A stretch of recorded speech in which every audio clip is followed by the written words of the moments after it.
Bismillahirrahmanirrahim. Assalamualaikum warahmatullahi wabarakatuh. Innal hamdalillah hamdan katsiran tayyiban mubarakan fih kama yuhibbu rabbuna wa yarda. Wa asyhadu an la ilaha illallah wahdahu la syarika lah wa asyhadu anna Muhammadan abduhu wa rasuluh. Allahumma salli wa sallim ala nabiyyina Muhammadin sallallahu alaihi wasallam wa ala alihi wa ashabihi wa man tabi'ahum bi ihsanin ila yaumiddin, amma ba'd.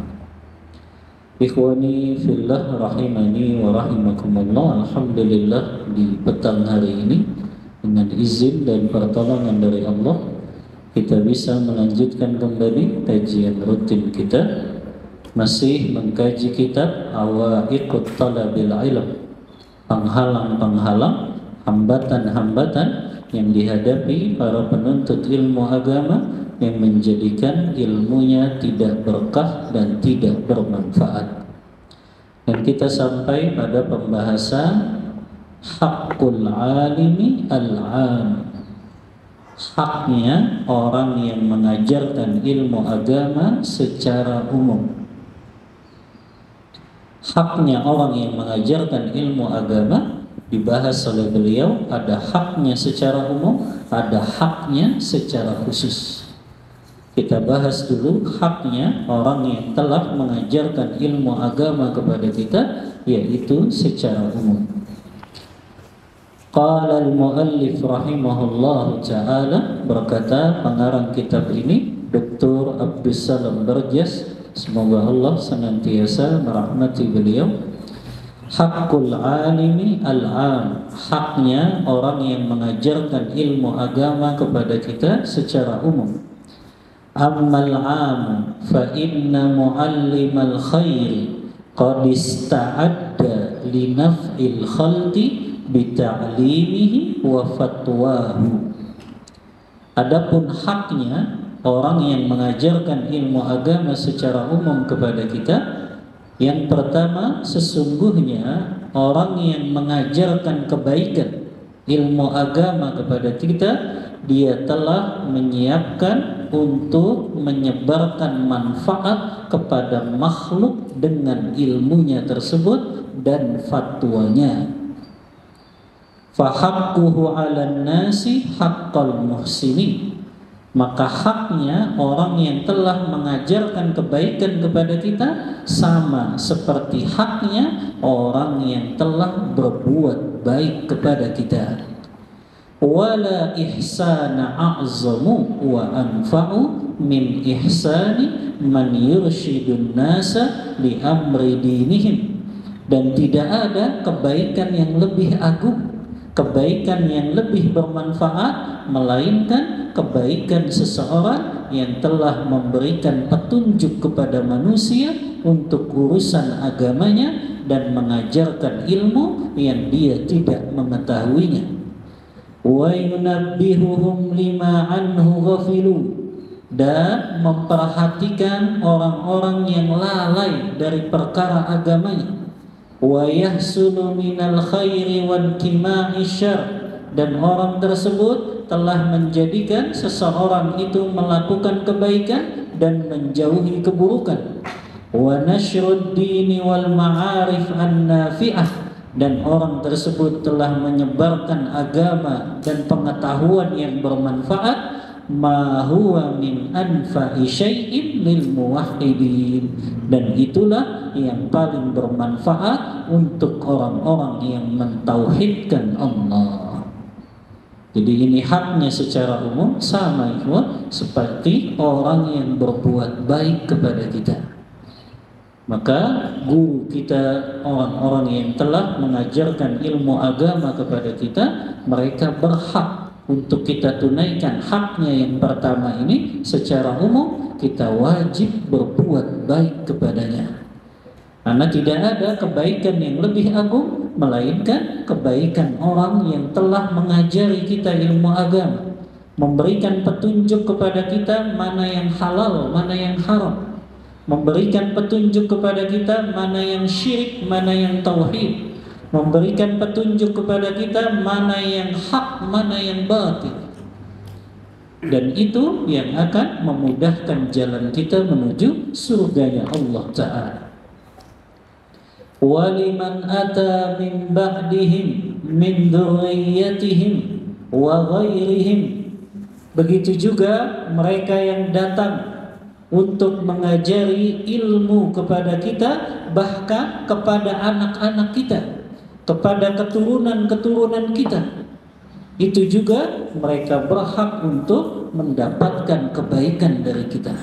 Karena kata para ulama, ini diambil dari kitabnya Imam Ghazali ini, Ihya Ulumuddin, yang beliau menukil, falaulal ilmu kana nasu kal bahaim fi zulmatin yatakhabbatun. Kata beliau, seandainya bukan karena ilmu, manusia akan menjadi seperti binatang di tengah kegelapan. Ada ungkapan lain, kata ulama, laulal ulama lakana nasu kal bahaim. Seandainya bukan karena para ulama yang mengajarkan ilmu agama, niscaya manusia akan bertingkah laku seperti binatang saja. Jadi itu ungkapan dari para ulama, laulal ulama. Kalau seandainya bukan karena para ulama, maknanya ulama yang lurus, ya. Ulama yang betul-betul mengajarkan ilmu agama yang benar sesuai dengan pemahamannya para sahabat. Kalau seandainya bukan karena ulama, niscaya manusia akan seperti binatang di tengah kegelapan. Binatang itu kan tujuan hidupnya cuma dua, gitu. Apa tujuan hidupnya binatang? Memuaskan perut sama syahwat, kemaluannya. Itu binatangnya. Ya, kalau seandainya manusia seperti itu, yang dia kejar cuma untuk ngisi perutnya dan juga kemaluannya saja, niscaya mereka sama kayak binatang. Tapi manusia bukan seperti itu tujuan hidupnya. Tujuan hidupnya Allah telah tetapkan, wa ma khalaqtul jinna wal insa illa liya'budun. Tidaklah aku ciptakan jin dan manusia kecuali untuk beribadah hanya kepadaku. Itu yang menjadikan manusia beda dengan binatang. Kalau ada manusia yang gak mau ibadah, gak mau taat sama Allah, cuma mikirin urusan perut dan kemaluan saja, dia sama pola pikirnya seperti binatang. Binatang cuma dua tujuan hidupnya. Dia penuhi urusan perutnya, sudah puas, urusan kemaluannya puas, sudah selesai. Tapi manusia enggak. Dia berpikir akan segala yang akan dia pertanggungjawabkan pada hari kiamat nanti. Maka dia butuh bekal itu. Bekalnya apa? Ilmu agama. Makanya kata beliau, ilmu agama itu fahuwa nurul ladzi yuhtada bihi fid dhulumat. Ilmu agama itu bagaikan cahaya yang memberikan petunjuk di tengah kegelapan. Wal hayatu lil qulub, menghidupkan hati-hati yang mati. Wal arwah, menghidupkan ruh-ruh yang ada dalam badan ini. Wad dini wad dunya, dan dengan ilmu agama itu menjadi penerang untuk kehidupan agama dan dunia. Wal baladul ladzi laisa fihi man yubayyinu lin-nasi umura dinihim wa yurshiduhum lima yantabihim mimma hum fi ghayati ad-darurati ilaihi qad faqada ahlahu min daruratihim wa masalihihim ma yadurru faqdahu bidinihim wa dunyahum. Adapun sebuah negeri yang di dalamnya tidak ada ulama, gak ada orang yang ngajarin ilmu agama, gak ada orang yang menjelaskan perkara-perkara agama, gak ada orang yang memberikan petunjuk kepada manusia yang hidup di negeri tersebut, maka sungguh mereka dalam keadaan yang bahaya luar biasa. Karena kenapa? Karena mereka kehilangan seseorang yang bisa menghilangkan bahaya untuk mereka, maknanya dengan ilmu agama, atau mendatangkan maslahat untuk kehidupan dunia dan akhirat mereka. Lihat ya, sebuah negeri, kalau di negeri tersebut nggak ada yang menjelaskan tentang perkara agama, maka niscaya negeri itu mudah untuk diazab oleh Allah Ta'ala. Karena di negeri yang di situ orang nggak paham mana syirik, mana tauhid, mana sunnah, mana bid'ah, mana hak, mana batil, mana halal, mana haram, maka mereka akan jatuh ke dalam perkara-perkara yang diharamkan oleh Allah.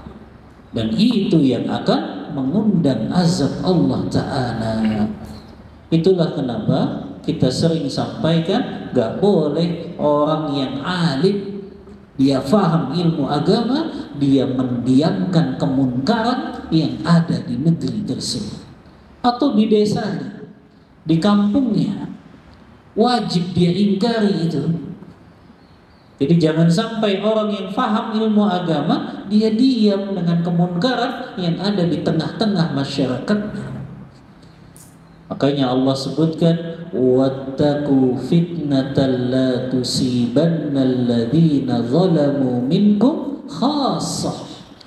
Takutlah kalian ya kepada azab Allah yang tidak hanya menimpa orang-orang yang berbuat kemunkaran saja, tapi orang-orang alim yang diam ketika kemunkaran itu dilakukan, mereka pun akan tertimpa azabnya. Makanya di sini, apalagi kalau di negeri tersebut gak ada orang yang faham agama, gak ada yang mengingkarinya, maka itu bisa mendatangkan mudarat bagi rakyat tersebut. Apa mudaratnya? Azab Allah akan menimpa mereka. Sering hadis yang disampaikan oleh Rasulullah SAW tentang masalah ini dalam riwayat Al-Hakim dalam kitabnya Al-Mustadrak, idza zahara zina wa riba fi qaryatin faqad ahallu bi anfusihim azaballah. Apabila riba dan zina merajalela di suatu kampung, di suatu daerah, maka penduduk tersebut telah menghalalkan diri mereka untuk diazab oleh Allah Ta'ala. Maka ini pentingnya ya, di suatu desa ada orang-orang yang menyeru kepada agama Allah, mereka mengajar kepada yang ma'ruf dan mereka mengingkari kemunkaran-kemunkaran.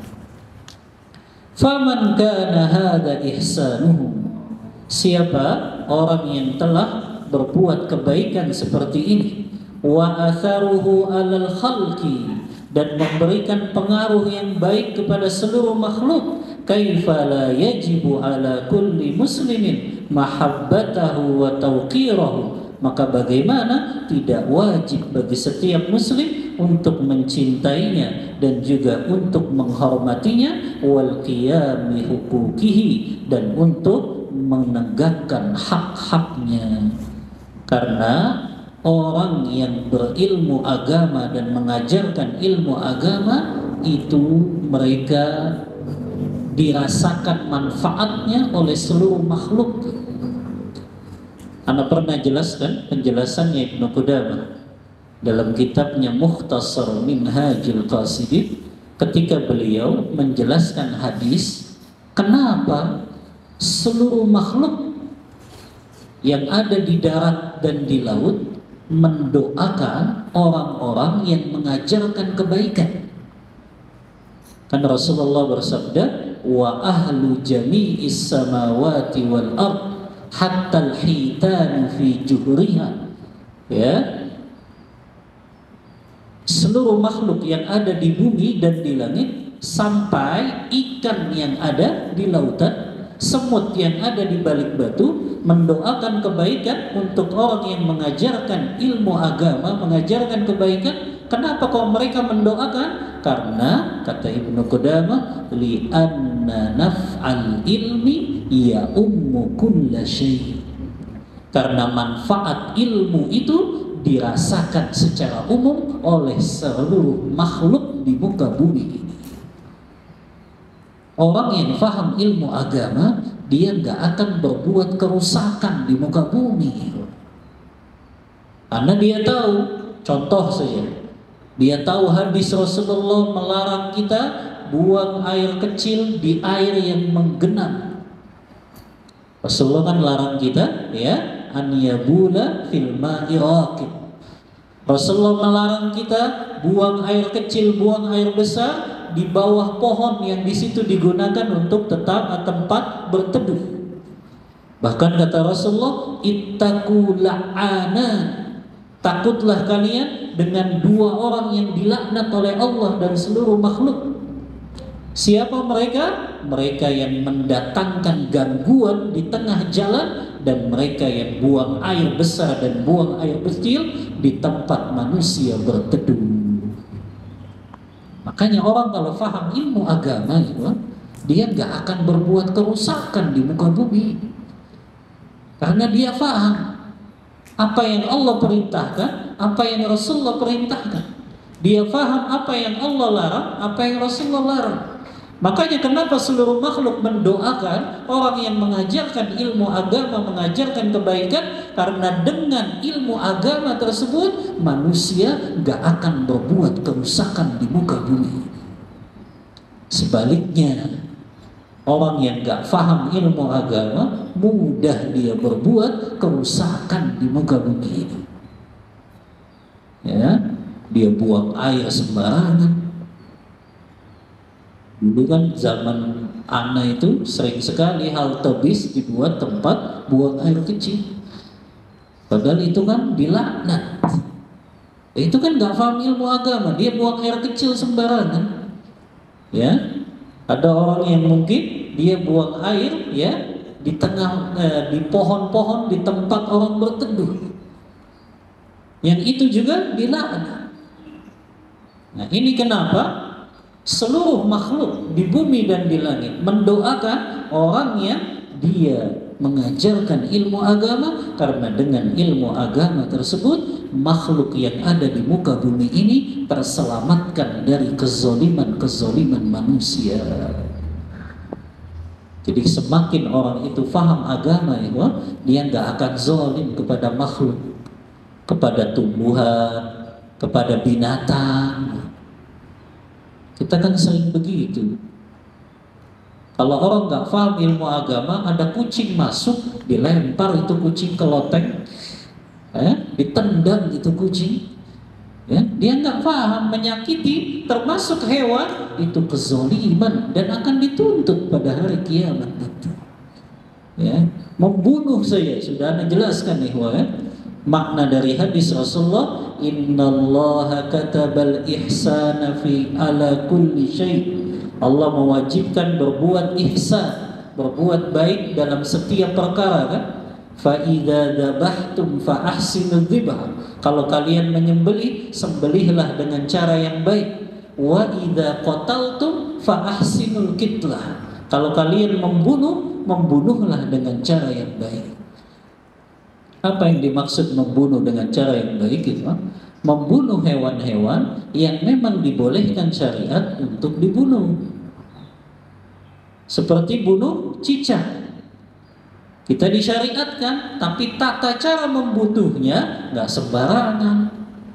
Cicaknya dimutilasi, ya, dipotong-potong, haram, nggak boleh. Dan orang yang paham agama dia akan tahu itu. Makanya dia nggak akan buat zalim ya, kalau dia paham ilmu agama, sampai kepada perbuatan membunuh. Yang di situ biasanya orang sudah nggak punya kasihan lagi. Tapi ternyata syariat kita mengatur itu, membunuh hewan-hewan yang dibolehkan dalam syariat pun nggak boleh dengan cara menyiksanya. Ya. Makanya Anda pernah bahas, ya, hukum pakai lem tikus. Ya. Apa hukumnya? Membunuh tikus dikasih lem, kan? Tikusnya nggak bisa bergerak. Nah, apa hukumnya gunain itu? Ya, nah, kata Syekh Utsaimin, kalau ternyata lem tikus itu digunakan hanya untuk, ya, supaya tikus itu tidak lari kemudian langsung dipukul mati, itu boleh. Ya. Tapi kalau ternyata lem tikus itu digunakan untuk nyiksa tikus itu, jadi dibiarin tikus itu nggak bisa bergerak seharian, dia kelaparan, kehausan, maka itu haram hukumnya. Sama dengan dia menyiksa binatang itu terlebih dahulu. Lihat syariat Islam. Kalau kita mau membunuh dengan cara yang paling cepat, membuat hewan itu mati, bukan dengan menyiksanya terlebih dahulu. Ya, karena tadi kalau tikus itu dikasih lem, akhirnya dia nunggu seharian kelaparan, maka itu sama dengan menyiksa. Haram itu hukumnya. Sampai segitunya ya. Syariat kita ini gak boleh berbuat kezaliman walaupun kepada hewan sekalipun. Hewan itu kan gak berdaya. Ya, makanya Rasulullah mengabarkan dalam hadis Bukhari, uzibatin ra'atun fi hirratin sajanatha walam tut'imha. Seorang wanita diazab oleh Allah gara-gara seekor kucing. Dia kurung itu kucing di sarangnya, dia gak kasih makan hatta matat, sampai kucing itu mati. Maka itulah yang menjadikan wanita tersebut diazab oleh Allah Ta'ala.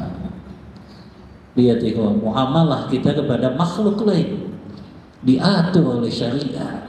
Gak sembarangan kita berlaku zalim kepada binatang-binatang yang ada di sekitar kita. Rasulullah melarang kita membunuh apa? Semut. Di antara binatang yang dilarang untuk dibunuh kan ada 4. Yang pertama semut, yang kedua lebah, yang ketiga burung hudhud, yang keempat burung surat. Dalam riwayat yang lain, riwayat Bukhari, Rasulullah melarang membunuh katak karena ada bagian yang bisa dijadikan untuk obat. Nah, binatang-binatang tersebut hukum asalnya nggak boleh kita bunuh, kecuali binatang tersebut mendatangkan gangguan kepada kita.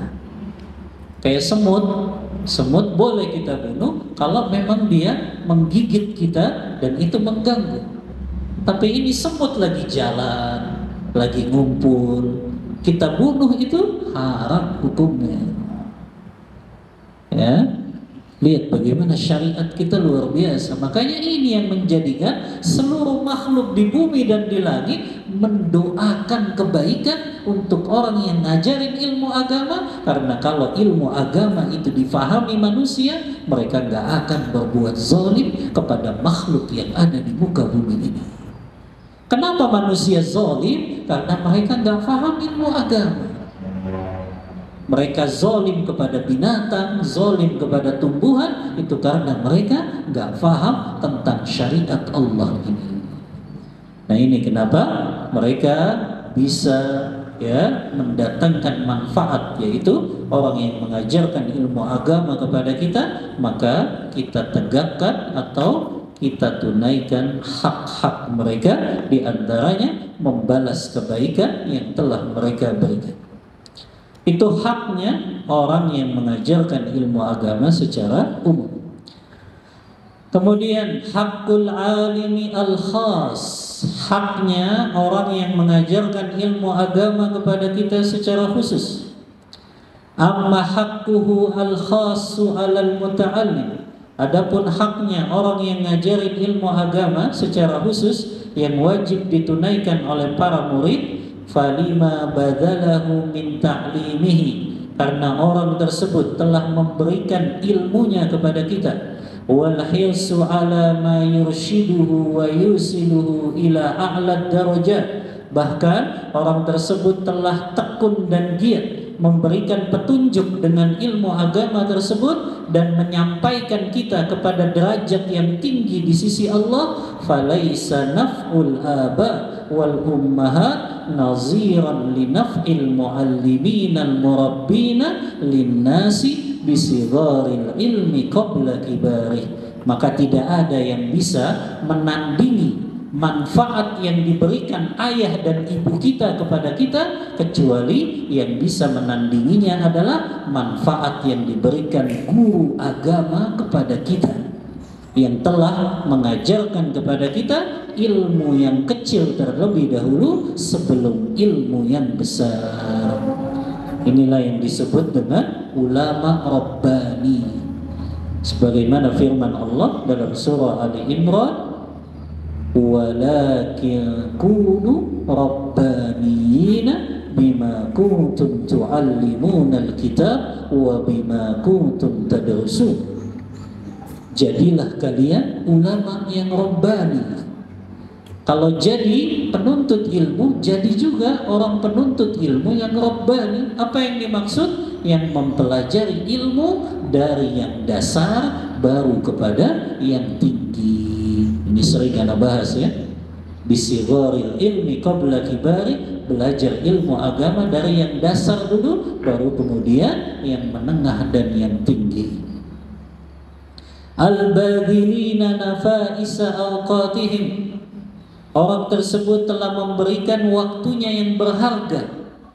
Wa safwati afkarihim fi tafhimil mustarsyidin bikulli tariqin wa wasilatin yaqdiruna 'alaiha, dan telah memberikan kejernihan fikirannya untuk memberikan pemahaman kepada para penuntut ilmu dengan segala cara dan sarana yang dia mampu melakukannya. Wa idza kana man ahsana ilal insani bihadiyatin maliyatin yantafi'u biha thumma tazulu wa tadhhabu lahu haqqun kabirun 'alal muhsini ilaih, famadh-dhannu bihadayal ilmi an-nafi'i al-kathirati al-mutanawwi'ati al-baqi naf'uha madama hayyan wa ba'da mamatihi.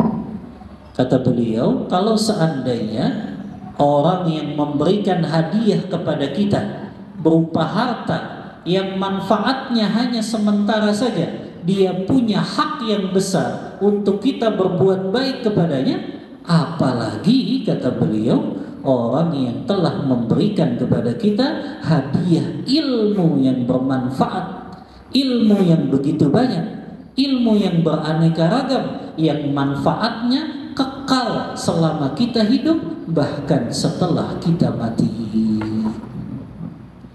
Lihat ikhwah, kata beliau ya, kalau ada orang ngasih hadiah harta kepada kita, manfaat tidak? Manfaat. Antum ada yang transfer ke antum 1 juta. 1 juta habis kira-kira berapa hari?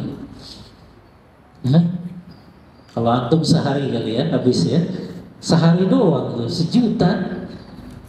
Tapi antum akan berterima kasih sekali kan, ada orang yang transfer 1 juta ke antum. Ya.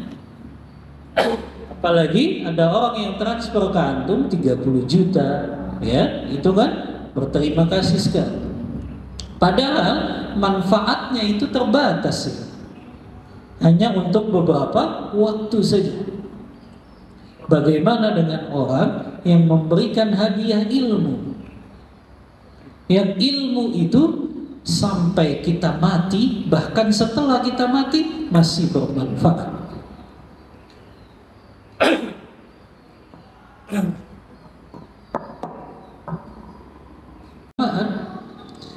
Kalau orang ngasih hadiah harta yang itu sifat manfaatnya sementara saja, kita wajib membalas kebaikannya, apalagi orang yang dia memberikan hadiah ilmu yang manfaatnya kekal sampai kita wafat nanti. Maka kita harus lebih membalas kebaikan orang tersebut. Al-mutasalsilu bihasbiha litilkal hadaya, dan itu bergantung kepada hadiah yang diberikan. Fahina idzin ya'rifu anna lahu minal haqqi wat tawqiri wa husnil adabi ma'ahu wal wuqufi ma'a isyaratihi wa adamil khuruji amma asyara ilaihi mimma yanfa'uhu minal umur allati qad jarabaha wa huwa a'rafu biha minhu min kaifiyyati ta'limi wa nahwiha ma laysa li ghairihi.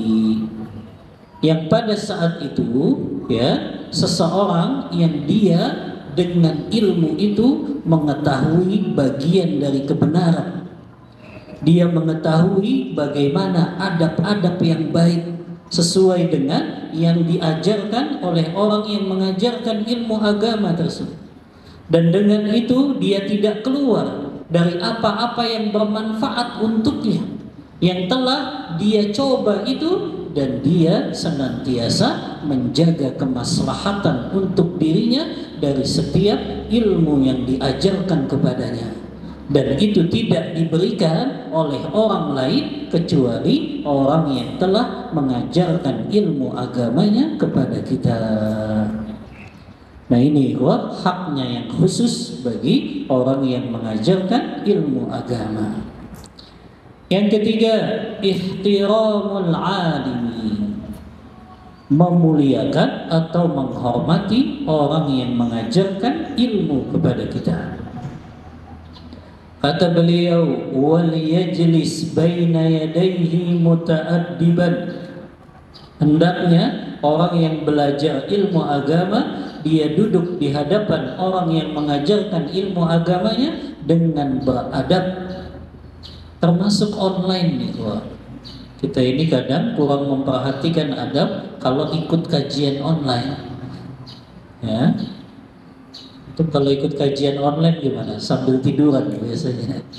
Ya, padahal adabnya tetap ya kita pakai. Ya, jangan mentang-mentang kajian online sambil makan. Ya, mentang-mentang kajian online sambil tiduran. Enggak, tetap kita pakai adab-adabnya, karena itu sama, dia mengajarkan ilmu agama kepada kita. Ya, jadi jangan ya kita pahami ini adab ketika kajian offline saja. Kajian online pun kita terapkan adab-adab. Wa yazharu ghayata hajatihi ila ilmihi, hendaklah penuntut ilmu tersebut menampakkan kebutuhan dia kepada ilmu tersebut. Artinya begitu antusias ketika dia berada di majelis ilmu. Jadi dia tampakkan kebutuhannya kepada ilmu tersebut di hadapan orang yang mengajarkan ilmu tersebut. Wa yad'u lahu hadiran wa ghaiban, dan dia senantiasa mendoakan orang yang mengajarkan ilmu agama itu secara hadir, hadir itu di depannya, ya, atau ghaib ketika dia nggak berada di sisinya. Maknanya gurunya nggak tahu kalau dia didoain sama muridnya. Jadi baik dalam keadaan hadir ketika berjumpa dengannya, atau ketika dalam keadaan ghaib, dia tidak ada di sisi kita. Makanya Imam Syafi'i pernah berkata, Imam Ahmad bin Hanbal pernah berkata, beliau mengatakan, ada 3 doa yang saya dahulukan. Ada 3 doa yang saya dahulukan. Yang pertama, doa untuk diri saya. Yang kedua, doa untuk kedua orang tua saya. Dan yang ketiga, doa untuk guruku Imam Syafi'i. Kata Imam Ahmad, ada 3 doa yang aku senantiasa dahulukan. Berdoa untuk diri kita terlebih dahulu, baru untuk orang tua, baru kemudian untuk guru-guru kita. Ya. Wa idza athafahu bi faidatin aw tawdihim li mushkilin fala yazharu annahu qad arafahu qablahu wa in kana 'arifan lahu. Nah, ini adab ya. Apabila seorang guru menjelaskan sesuatu faidah kepada kita atau menjelaskan suatu masalah kepada kita yang kita sudah tahu masalah tersebut, sudah sering disampaikan, maka jangan kita menampakkan diri kita seolah-olah sudah mengetahuinya. Walaupun memang misalnya ustadz itu sering ulang-ulang pembahasan itu gitu. Jadi jangan tampakkan seolah-olah itu mas saya udah tahu. Apalagi nunjuk tangan dia. Ustaz nggak ada bahasan lain apa? Itu terus yang dibahas. Ya, maka ini nggak beradab ya. Tetap kita jaga ya. Walaupun kita sudah tahu ya hadisnya, dalilnya ya. Kita sudah tahu kok masalah itu, tapi terkadang seorang ustadz itu ngulang-ngulang untuk kenapa? Barangkali ada orang yang belum tahu yang hadir juga di majelis beliau.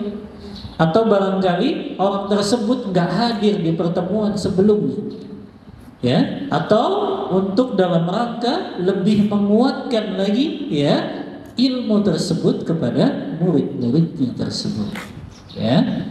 Jadi kalau ada guru yang suka ngulang-ngulang nggak perlu diprotes, ya, karena itu mungkin tadi untuk dalam rangka menjelaskan kepada mereka yang belum tahu atau untuk menguatkan lagi. Bal yusghi ilaihi isra'al mutatallib bi syiddatin ilal faidah. Bahkan seharusnya dia tetap antusias dengan ilmu yang disampaikan tersebut walaupun dia sudah mengetahuinya.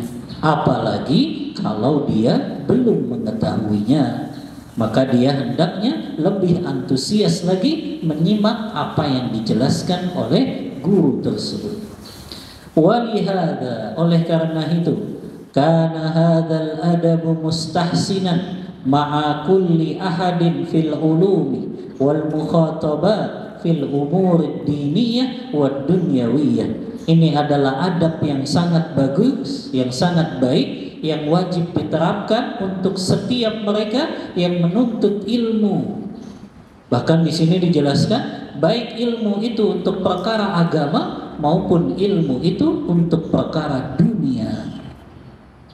Selama ilmu perkara dunia itu ilmu yang memang bermanfaat untuk urusan agama kita. Ya, ilmu kedokteran kah? Ilmu kesehatan kah? Ya, ilmu teknologi kah?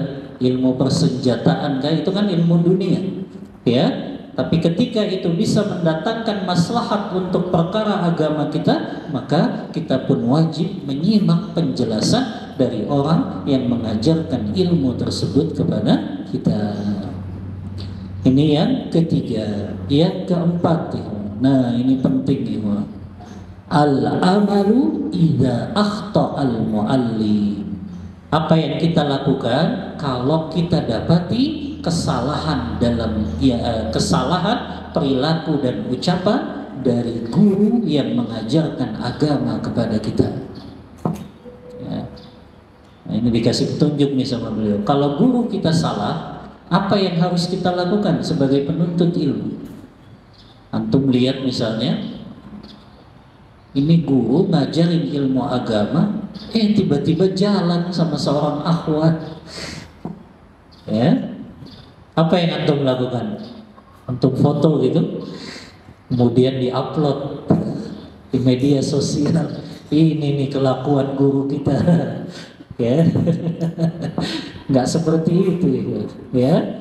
Jadi ada adabnya, ya. Kalau kita dapati perkara yang keliru, ya, perkara yang mungkin, ini kemunkaran ini kok dilakukan sama guru kita, maka ada caranya bagaimana kita menyikapi ya guru yang melakukan kesalahan tersebut. Jadi jangan antum foto, antum videoin terus disebarin ke media sosial. Bukan begitu caranya, ya. Ini sama saja mendatangkan mudarat yang lebih besar, ya.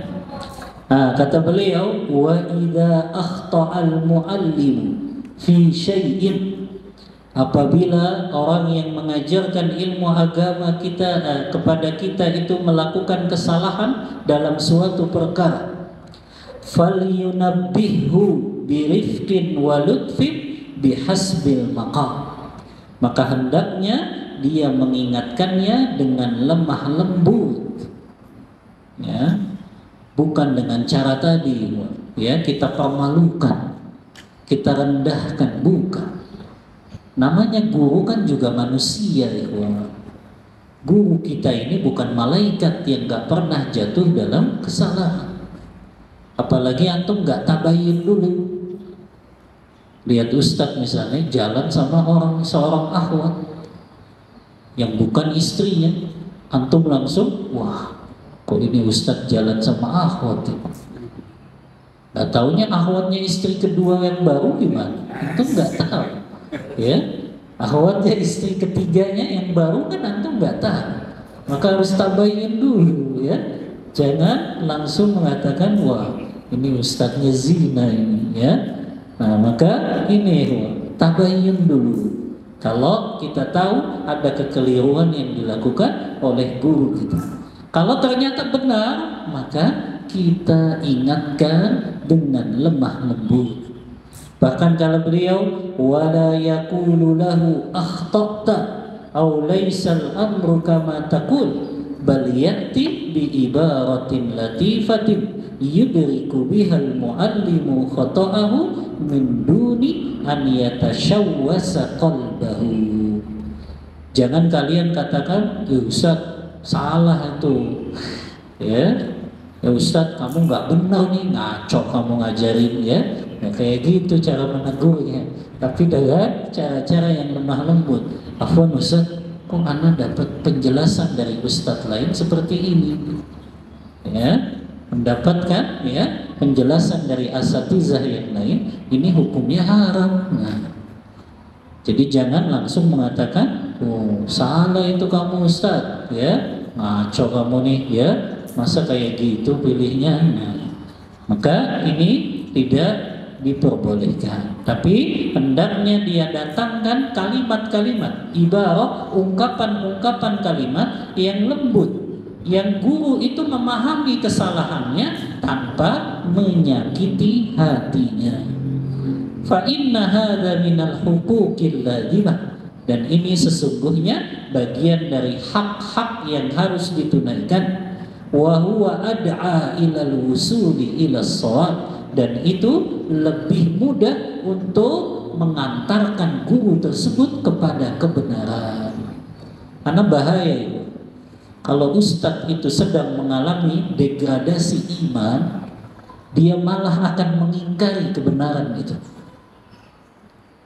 Ada ustadz, dia melakukan kekeliruan dan kesalahan, antum tegur tadi dengan kalimat-kalimat yang itu gak enak di hatinya.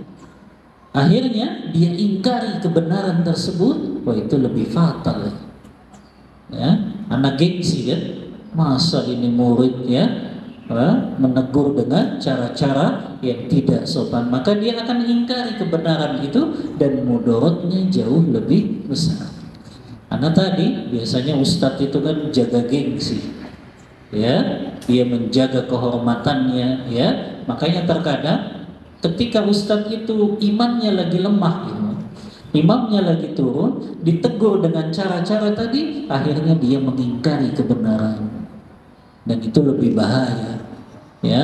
Kalau ustadz itu sudah mengingkari kebenaran, padahal dia yakini itu sebuah kebenaran, tapi di depan umum dia ingkari itu jatuhnya kan dosa besar, ya. Maka ini yang dihindari, ikhwan. Ya, dia nggak akan mau menerima itu sebagai kebenaran kalau cara menegurnya tidak dengan cara-cara yang baik. Fa inna raddal ladzi yashabuhu su'al adab wa iz'ajil qalb yamna'u min tasawwuris shawab wa min qasadihi. Orang yang dia mengingkari, ya, kemunkaran atau kesalahan yang dilakukan gurunya itu dengan adab yang buruk dan juga dengan perkataan-perkataan yang tidak mengenakan hati, itu akan menghalangi tercapainya kebenaran dan tujuan untuk mengembalikan ustadz tersebut kepada jalan yang benar. Maka jangan sampai cara menegurnya salah, akhirnya guru tersebut malah mengingkari kebenaran.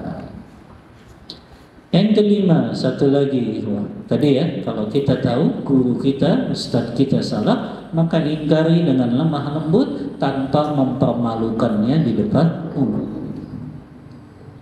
Yang kelima, arruju anil khata', kembali kepada kebenaran ketika kita memahami apa yang kita ucapkan itu salah. Nah, ini harus dilakukan oleh orang yang berilmu. Gak boleh dia gengsi. Dia pernah berpendapat dengan pendapat ini, kemudian dia ketahui, oh ini pendapat yang keliru, maka dia wajib untuk rujuk. Artinya dia rujuk, oh saya akui, saya berpendapat kemarin itu keliru. Pendapat yang benar adalah seperti ini, sesuai dengan dalil-dalil yang lebih kuat. Maka nggak perlu merasa gengsi bahwasannya, oh kalau saya kembali kepada perkataan saya, atau saya narik perkataan saya, nanti apa kata murid saya? Itu biasanya kan kayak gitu. Akhirnya dia gengsi untuk tidak mau mengakui kekeliruan dan kesalahan. Kata beliau, wa kama anna hadza lazimun 'alal muta'allim, sebagaimana rujuk dari kesalahan, ya, artinya dia mengakui itu sebagai kesalahan, itu wajib bagi orang yang belajar. Fa'alal mu'allim, maka lebih wajib lagi kepada orang yang mengajarkan ilmu. Idza akhta'a, kalau dia salah, an yarji'a ilal haqqi, maka hendaklah dia kembali kepada kebenaran. Jadi nggak perlu malu untuk rujuk kepada kebenaran, ya. Wala yamna'uhu qawlu qalahu thumma ra'a as-shawab fi khilafihi min muraja'atil haqqi wa ruju'i ilaihi. Maka jangan ada yang mencegahnya untuk kembali kepada pendapat yang lebih benar, yang menyelisihi pendapatnya yang salah yang sebelumnya. Maka dia wajib untuk kembali kepada kebenaran. Nah ini pentingnya kita terus-menerus menuntut ilmu supaya kita tidak bersikap baku atau tidak terlalu kaku, ya, di dalam memahami dalil-dalil syar'i. Ada wilayah-wilayah yang memang ulama beda pendapat, apalagi dalam masalah fikih banyak sekali. Ada wilayah-wilayah yang memang itu sudah nggak ada perbedaan pendapat, dan itu masalah yang sudah isbat, ulama sepakat, ijma sudah. Nah, terhadap masalah-masalah yang di situ sudah ijma ulama sepakat, baru, ya, kita sudah nggak boleh menyelisihinya. Tapi dalam masalah-masalah yang itu ada khilaf di antara ulama dalam masalah fikih, maka kita tidak boleh mengatakan bahwa oh si fulan itu sesat, si fulan itu, ya, melakukan kesesatan. Enggak. Selama itu memang perbedaan pendapat yang dari ulama salaf terdahulu mereka sudah berbeda pendapat. Ya, contoh, ya, dulu ana memahami, ya, hadis tentang iftaraqat ummati ala sab'ah wa thalathina firqatan, itu umatku akan terpecah belah menjadi 73 golongan, ya. 72 di neraka, 1 di surga, ya. Dulu ana memahami ini 72 yang di neraka itu kekal selamanya. Dulu ana pahaminya gitu, ya, karena kata Rasulullah kulluha finnar, semuanya masuk ke dalam neraka, ya. Berarti selain ahlus sunnah wal jamaah, mereka kekal di neraka selama-lamanya. Tapi subhanallah, ana dapat penjelasannya Syekh Ibrahim Ar-Ruhaili hafizahullah ta'ala. Beliau mengatakan 72 golongan ini mereka masuk neraka, tapi mereka enggak kekal selamanya, ya. Berarti firqah Khawarij, ya, firqah apa lagi, Mu'tazilah, ya, mereka itu masuk neraka tapi mereka tidak kekal. Ada saatnya Allah akan masukkan mereka ke dalam surga. Dan gak perlu malu ya, kita rujuk dari pendapat yang seperti itu. Ya, bahwasannya dulu kita pernah berpendapat bahwasannya 72 itu kekal semuanya di neraka. Padahal ternyata penjelasannya itu tidak kekal semuanya di neraka, walaupun mereka masuk neraka dalam waktu yang lama. Ya, sama juga seperti memahami hadis tentang keutamaan tauhid itu. Hadis arba'in yang terakhir. Tuh masih ingat hadis arba'in yang terakhir? Yang ke-42, ya. Kata Rasulullah SAW kan, ya,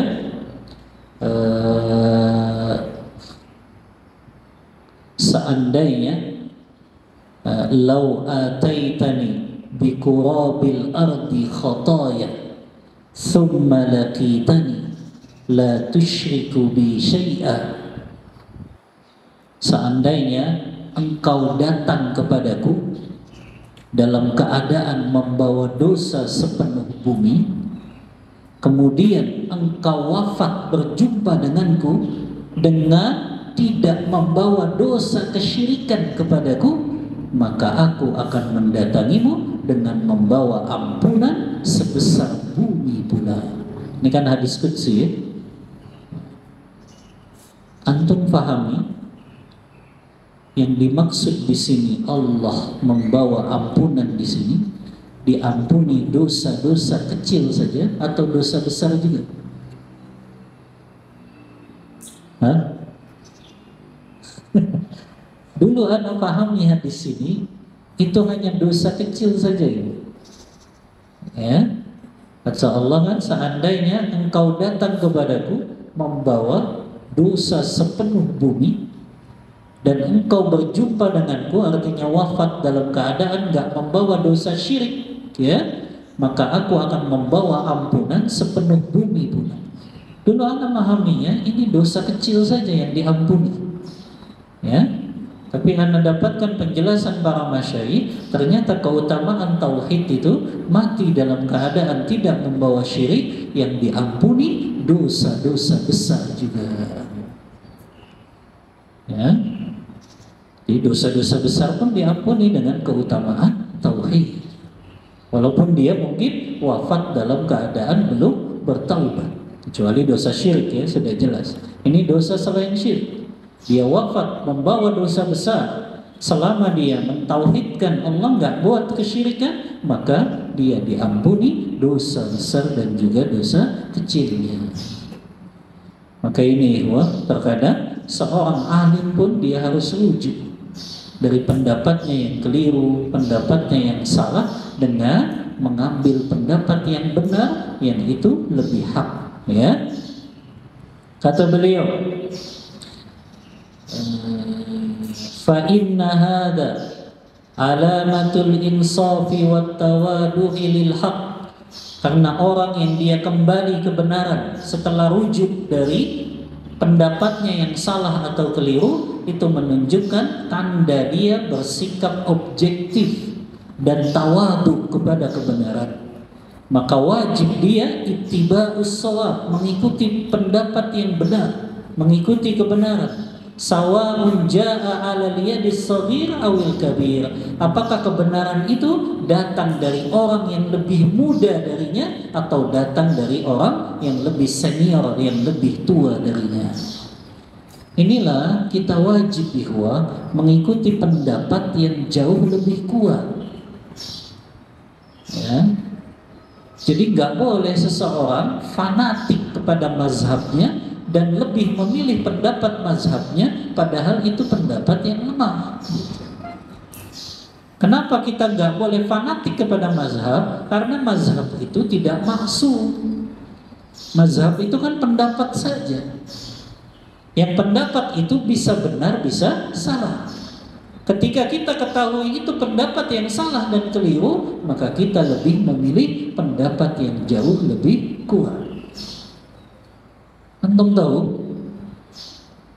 ulama beda pendapat tentang mengirimkan bacaan Al-Quran kepada mayit sampai atau tidak.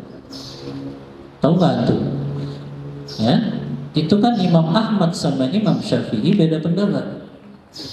Justru pendapatnya Imam Ahmad dan mazhabnya, bacaan Al-Quran yang dikirimkan kepada mayit itu sampai pahalanya. Itu pendapatnya Imam Ahmad dan mazhabnya. Tapi justru Imam Syafi'i mengatakan, ya, bacaan Al-Quran yang dikirimkan kepada mayit itu nggak sampai pahalanya kepada mayit. Karena beliau berdalil dengan firman Allah surah An-Najm ayat 39 itu, wa alaysa lil insani illa ma sa'a. Tidaklah manusia mendapatkan pahala ganjaran kecuali apa yang dia usahakan. Tapi kita lihat, ya, di negeri kita justru sebaliknya. Mereka giliran dalam masalah ini pilihnya pendapat Imam Ahmad, ya. Padahal bacaannya kalau menurut Imam Syafi'i itu nggak sampai pahalanya kepada orang yang meninggal dunia. Makanya kita nggak fanatik kok kepada pendapatnya mazhab Hambali. Karena terkadang ada pendapat yang lebih kuat dari itu, ya. Nah, ini banyak ikhwah dalam masalah-masalah yang terkadang pendapat itu nggak sesuai dengan mazhabnya dan itu lebih kuat, ya. Makanya para ulama dulu walaupun mereka bermazhab, mereka nggak fanatik. Mereka lebih memilih pendapat yang lebih dekat kepada Al-Quran dan Sunnah, ya. Contoh nih, Ibn Rushd, penulis kitab Bidayatul Mujtahid, itu kitab fikih perbandingan mazhab.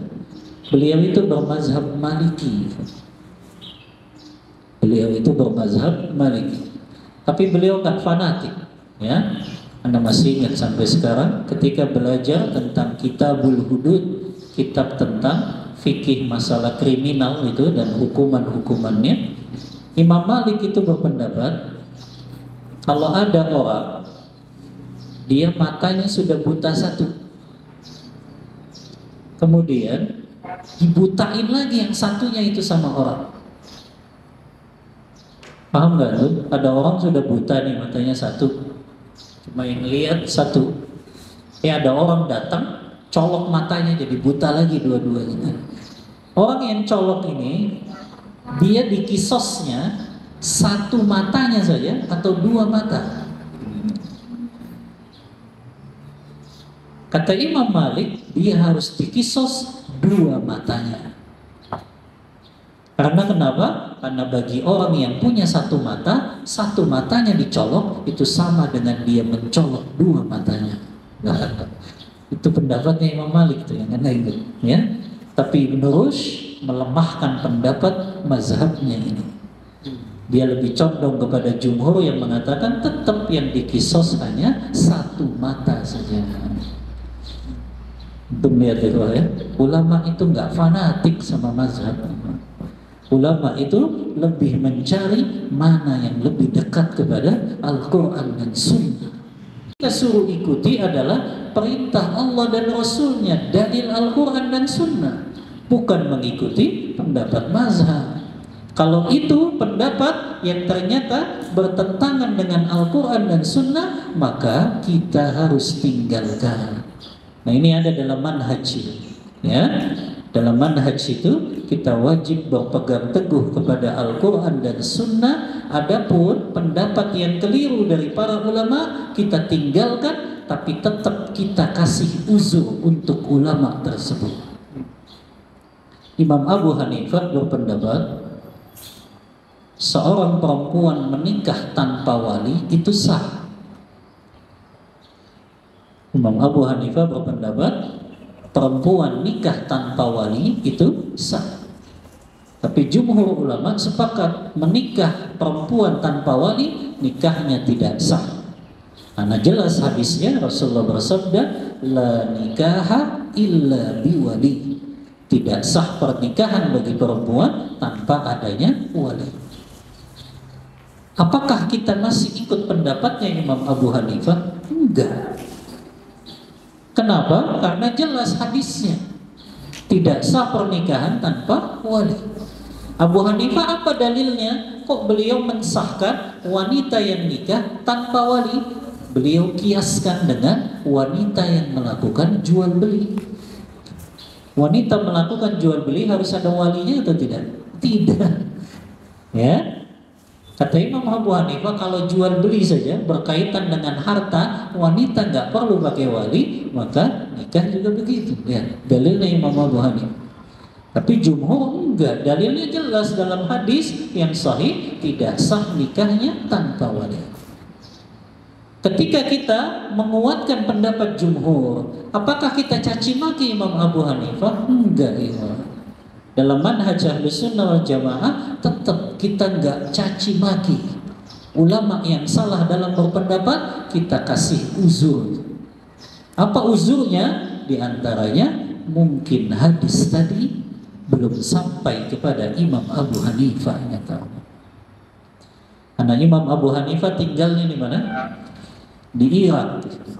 Sementara hadis berkumpulnya di mana? Di Hijaz, Mekah dan Madinah. Sahabat yang lebih banyak wafat kan di sana. Maka bisa jadi hadis itu nggak sampai kepada Imam Abu Hanifah. Akhirnya beliau menggunakan apa? Qiyas. Padahal ada dalil, dan kalau sudah ada dalil nggak boleh memakai qiyas, kan begitu kaidahnya. Tapi kenapa Imam Abu Hanifah memakai qiyas? Karena mungkin hadis itu belum sampai kepada beliau. Nah ini ya, kita milih pendapat yang lebih kuat dan nggak boleh fanatik kepada mazhab. Ya, wa min nikmatillahi 'alal muallim, dan di antara nikmat Allah kepada seorang yang mengajarkan ilmu agama, an yajida min talamidhihi man yunabbihuhu ala khata'ihi. Justru itu nikmat kalau ada muridnya yang mengingatkannya salah atau menunjukkannya kepada kebenaran, agar guru itu nggak terus-menerus berada dalam kesalahan tersebut. Dan ini wajib disyukuri bagi orang yang dia mengajarkan ilmu agama, kalau ada muridnya yang mengingatkan kesalahan dan kekeliruannya. Baik, sampai sini ya. Insyaallah kita lanjut dengan wallahu a'lam fima la ya'lam. Wajib bagi orang yang berilmu mengatakan wallahu a'lam dalam perkara yang dia tidak mengetahuinya. Kita lanjut permasalahan ini di pertemuan selanjutnya. Wallahu ta'ala a'lam bishawab. Untuk materi kita cukupkan sampai sini. Kita buka diskusi dan tanya jawab. Wassallallahu ala nabiyyina Muhammadin wa ala alihi wa sahbihi wa sallam.